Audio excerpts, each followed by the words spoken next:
Why does a single trigger pull sometimes mean more than 1,000 orders?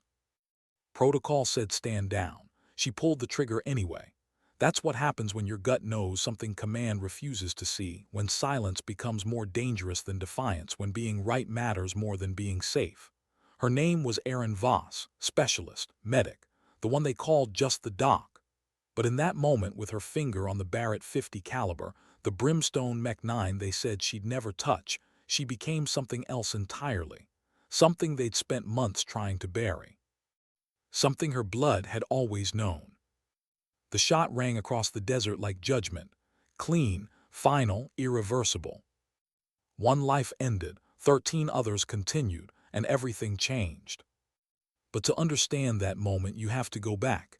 Back to where it started, back to Fortara. Fortara didn't look like much. Sun-bleached concrete, radio masts piercing a sky that never seemed to end. Rows of prefab units scattered across the northern Helix desert like forgotten pieces of a puzzle no one cared to solve. From the outside, it was just another forward operating base. Just another dot on a map that stretched too far and meant too little. But inside, something else pulsed beneath the routine. Not war, not peace, tension.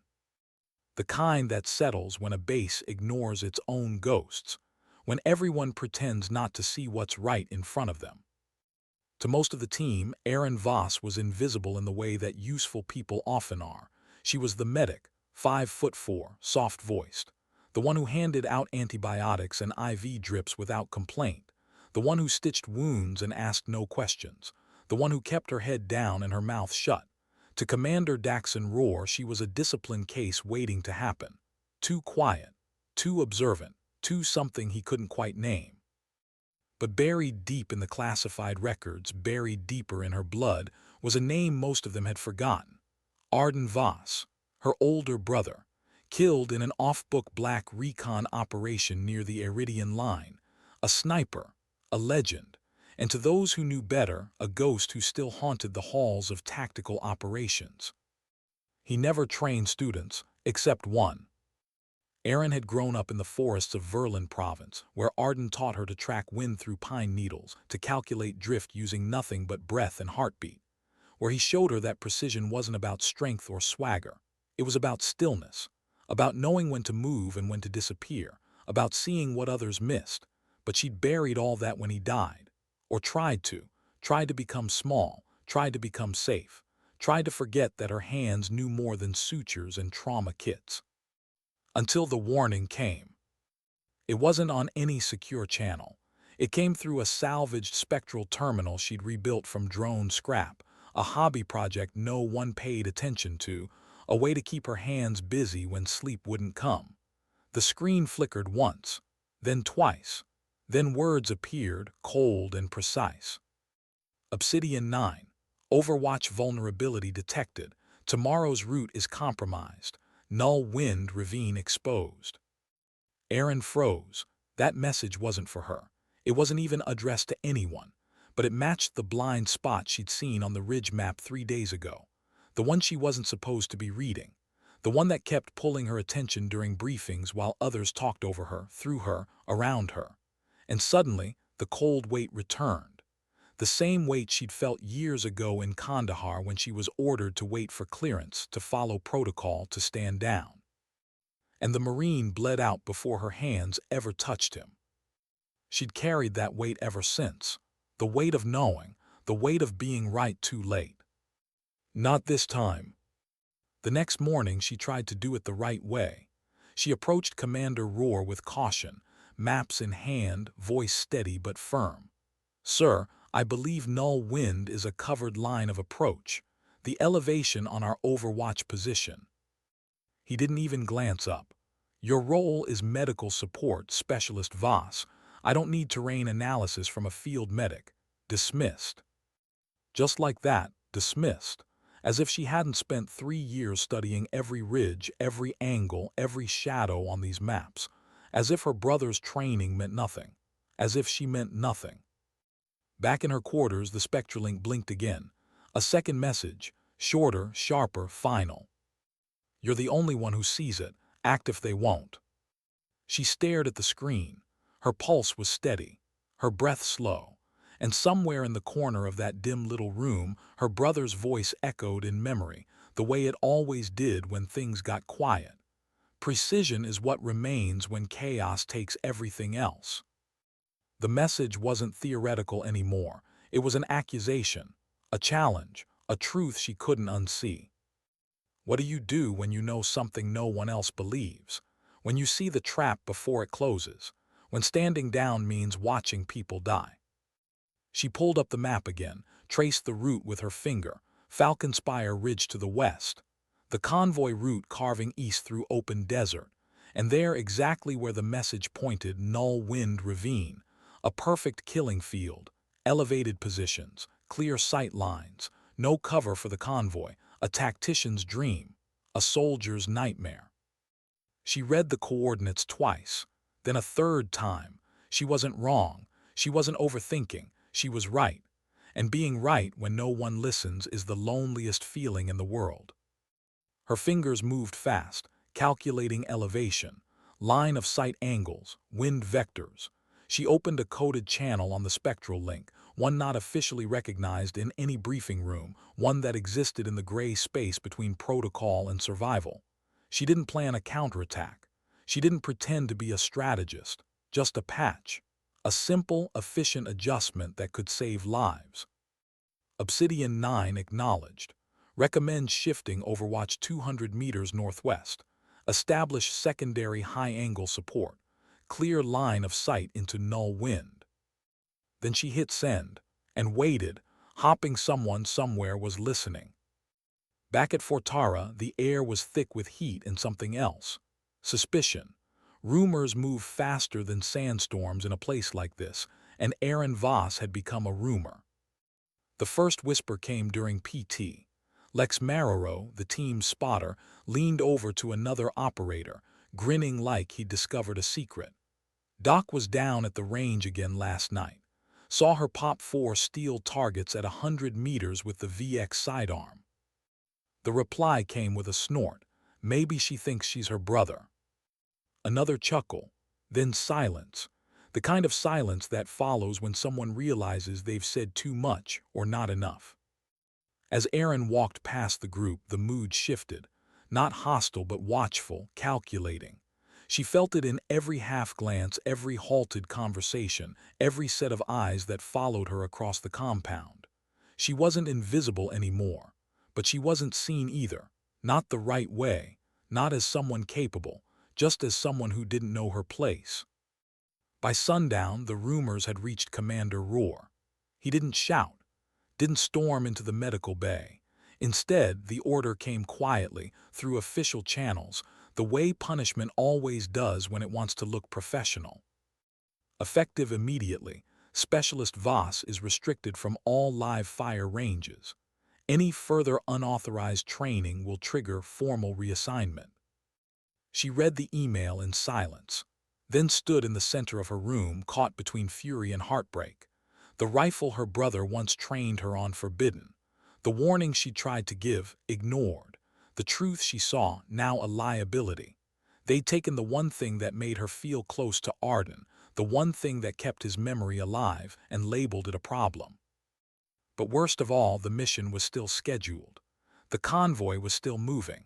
And no one, not one single soul, was doing anything about the ravine. She looked back at the Spectralink screen. No new messages, just a soft green pulse at the corner, waiting, like everything else in her life, waiting for permission that would never come. So she made a choice, not to wait anymore. When does following orders become the wrong thing to do? 0600 hours, Falcon Spire. The mission began like any other. Convoy formation locked, comm frequencies clean. The Overwatch team Chief Arden Trace and Sergeant Lex Marrero already en route to the ridge. Standard procedure, standard positions, standard assumptions. They didn't know they were walking into a trap. They couldn't, because the people who should have warned them weren't listening, and the person who tried was locked out of the conversation. Back at Fortara, the morning routine hummed like clockwork. Aaron Voss stood by the medical prep station, checking her trauma kits, organizing supplies, playing her role. That's all they expected her to be. ready to catch the broken pieces, not to stop the shattering. But her gut wouldn't stop twisting. She glanced at the wall monitor still displaying the mission overlay. The route, the ridge line, and there, just off-center like a shadow no one wanted to see, Null Wind Ravine. Her pulse ticked faster. She could hear her brother's voice again, clearer this time, like he was standing right behind her. You don't wait for permission to prevent a mistake. You prevent it or you own it. Up on Falcon Spire, Trace and Marrero were settling into position. The Brimstone Mech 9 rested on its bipod, cold and flawless, a weapon designed to reach across impossible distances and deliver justice with surgical precision. Lex scanned the horizon with binoculars, voice low and calm over comms. Ghost to base. Position secured. Clear skis. Visibility optimal. Everything looked perfect. Everything felt wrong. And then the sky cracked. Not a warning shot. Not a misfire. A direct hit.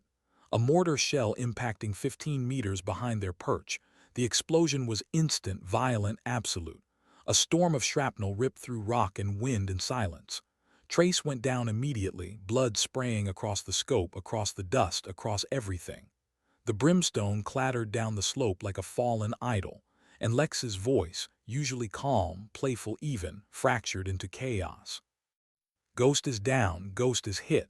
Brimstone lost, I repeat, we lost the Brimstone. A pause, a breath, then the truth. Taking fire from the ravine. They flanked us through the ravine. Back at base, the ops tent lit up with voices. Overlapping, panicked, static cutting through clarity, and above it all, confusion. How did they miss this?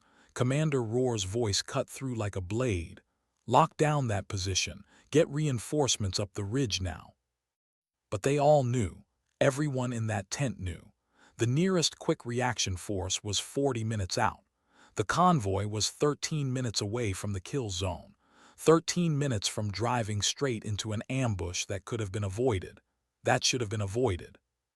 In the infirmary, Erin heard every word through the comms pickup. Her blood ran cold. This wasn't theory anymore. This wasn't a hunch or paranoia or overthinking. This was happening. Everything she warned them about, every line on her secret map, every coordinate in the Obsidian message, playing out in real time, and people were dying because no one listened. She dropped the bandages, grabbed her go kit, and sprinted toward the command center tent. Commander Roar was hunched over the sand table, voice tight with urgency. Get me air support. I want overwatch from the gunships. Get confirmation of Trace's condition. But the gunships were grounded in a dust squall, and Trace was still bleeding out on the ridge, and the convoy was still moving. Erin burst through the tent flap. Sir. Her voice shook, not from fear, from urgency, from knowing, from the weight of being right when everyone else was wrong. I'm volunteering to take Trace's position. Everyone in the room froze. Someone actually laughed, a short, disbelieving bark of a sound. But Commander Roar didn't laugh. He looked at her like he was staring at a child who just offered to lift a tank, like she'd said something so absurd it didn't even deserve a response. Specialist Voss, he said slowly, carefully, the way you talk to someone you think might be having a breakdown. We are not in a classroom scenario. You are a medic, not a marksman, not a sniper, not authorized for weapons you've only read about. Sir, the Brimstone is still in place. It's sighted. I know the physics. I've trained for this. Her voice was steady now, stronger. The firing window is 200 meters exposed and live. The convoy is headed straight into it. Roar stared at her. And you want me to let you take the shot? He asked it almost amused, like this was entertainment, like she was performing for him.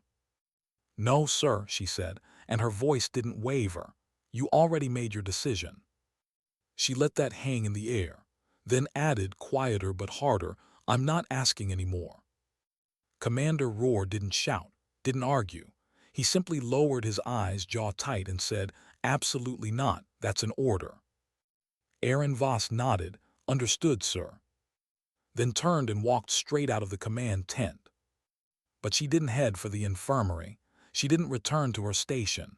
She walked toward her quarters, toward the ridge, toward history. The 27 meters between the command tent and her room weren't just steps. They were a lifetime. Every moment she'd been overlooked, every whispered comment, every door quietly closed behind rank and protocol. They fell away. Because now, right now, it wasn't about proving anything. It wasn't about validation or respect or being seen. It was about saving them, all of them, even the ones who refused to see her. Inside her quarters, Erin moved like a machine. No hesitation, no second thoughts. She opened the hidden compartment beneath her bunk, the one no one knew existed. Her hands touched the velvet-lined case. Inside, her personal optics kit, calibrated by hand, custom wind charts, pressure-treated gloves, and in the lining a metal tag etched with 2 words, Trace Logic, her brother's call sign. She slid the gloves on, zipped her trauma kit tight, checked her sidearm. This wasn't defiance. This was preparation. This was purpose. Outside, the storm hadn't broken yet, but the air was electric, tinged with static and the promise of reckoning. She moved fast, keeping her head down, avoiding eye contact. She took a maintenance vehicle, an unmarked desert transport. No markings, no comms, just grit and silence and the sound of her own breath anchoring her. By the time she reached the foothills of Falcon Spire, the gunfire was no longer distant. It was alive. The crack of M4s, the shriek of enemy rounds bouncing off stone, the sharp, panicked breath of someone bleeding. She moved low and fast, her boots finding purchase on loose shale, her training kicking in, her body remembering what her mind tried to forget. At the top of the ridge, she saw them. Lex Marrero huddled behind a scatter of jagged rock, eyes wide, rifle low, his usual confidence shattered. And Trace Chief Arden Trace slumped over, his right arm soaked in blood, face pale, breath shallow. And beside them, half buried in dust, silent and waiting, the Brimstone. She didn't speak, she moved, dropped beside Trace, her hands working before Marrero could even protest. Tourniquet, pressure dressing, painkillers from her kit. Her movements were automatic, precise, the muscle memory of 1,000 emergencies kicking in. "Stay with me, Chief," she whispered. "You're not done yet."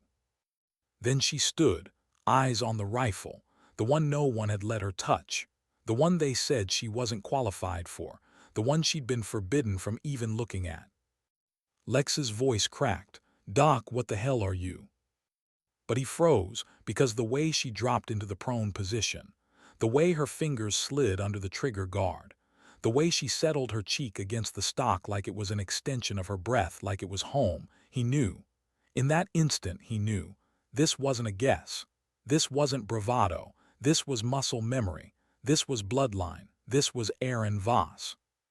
She peered through the scope, and there they were, enemy fighters moving through Null Wind Ravine, just like she warned, just like no one listened, setting up firing positions, preparing to shred the convoy the moment it entered the kill zone.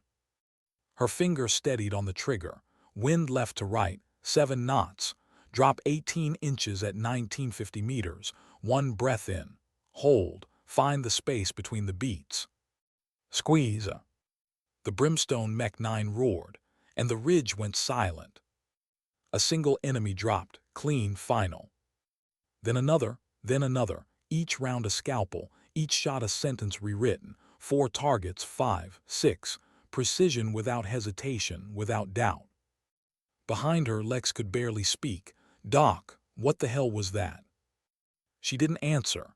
No need. She was already scanning for the next target, because the truth wasn't just in the blood. It was in the barrel, in the rhythm, in the impossible calm of someone who wasn't supposed to be here but was born for exactly this moment. Sometimes the most dangerous person in the room is the one everyone underestimates. The ridge was silent now.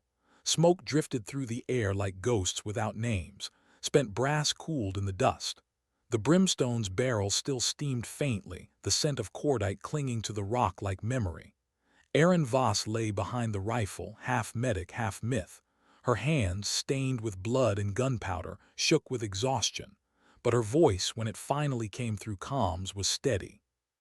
"Convoy, this is Ridge Overwatch. Threat neutralized. Continue through the corridor, you're clear." Back at Fortara, the command tent was chaos. Voices overlapping, relief mixing with confusion. The convoy lead's voice cracked over the line, breathless and grateful. "We're taking scattered fire, but the main positions are down. Whatever Overwatch team you've got up there, they're surgical." Commander Roar stood frozen, his eyes locked on the map. Falcon Spire wasn't supposed to be manned. The Brimstone wasn't supposed to be active. And the last person he saw heading in that direction was the medic he'd just reprimanded. The one he'd dismissed. The one he'd silenced. Then the second voice came through. Lex Marrero, breathless, raw, disbelieving. "Sir, it's Voss, Doc's on the ridge. She's the one holding the line." Silence, not confusion, not denial, just recognition. The slow, crushing weight of it.